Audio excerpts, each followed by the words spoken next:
από τα στοιχεία που έχουμε από τη ΡΑΕ, το 15% είναι στη Θεσσαλονίκη, το 85% πάει στη Χαλκιδική. Λοιπόν, αυτοί που πάνε στη Χαλκιδική πρέπει να βρούμε τρόπο να του φέρουμε και εδώ.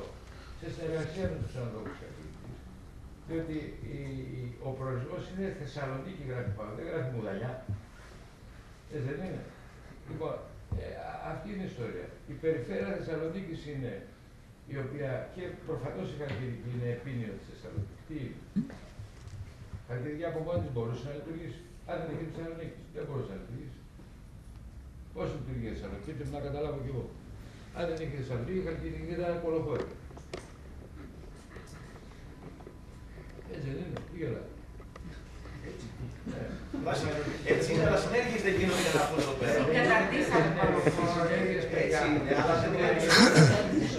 Οι συνέργειες δεν θα τις κάνει ο άλλος. Οι συνέργειες θα γίνουν αν καθίσουν κάτω ο Εμπορικός Σύλλογος και η Ξενοδοχεία Θεσσαλονίκης και πούνε παιδιά θα κάνουμε τάδε πακέτα. Να πας στη ΡΑΕ και να πούνε σου δίνω 3 μέρες στη Θεσσαλονίκη πακέτο τάδε. Να έρθεις. Αλλιώς δεν θα έρθεις. Γιατί να έρθεις, να μπεις στο πελά αυτό να κάνει δουλειά για σένα. Δεν γίνονται αυτά τα πράγματα.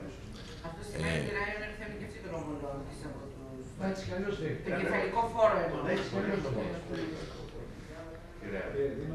Μισό λεπτάκι, να πω απλά, Δήμαρχε, συμφωνώ προφανώς με τη φράση αυτή. Θεωρώ ότι τόσο η Χαλκιδική προσδίδει στη Θεσσαλονίκη, αλλά και εμείς προσδίδουμε στη Χαλκιδική και μαζί λειτουργούμε προσθετικά για να αντλήσουμε όχι μόνο στη Θεσσαλονίκη και Χαλκιδική, αλλά είμαστε 7 νομοί στην περιφέρεια Κεντρικής Μακεδονίας που ο καθένας έχει τις ομορφιές του, τις δυνατότητες που δίνει στον επισκέπτη, από το να κάνει θαλάσσιο σκι μέχρι το να κάνει χειμερινό σκι σε μια από τις ψηλότερες κορφές των Βαλκανίων και όλα τα συναφή που προκύπτουν από μια συνένωση 7 φανταστικών περιοχών. Επομένως, νομίζω ότι αυτό είναι και η προστιθέμενη αξία της Θεσσαλονίκης, ότι είναι το κέντρο γύρω από το οποίο υπάρχουν διαφορετικά είδη τουρισμού που μπορούν να υποστηριχθούν. Και εκεί ακριβώς ποντάρουμε.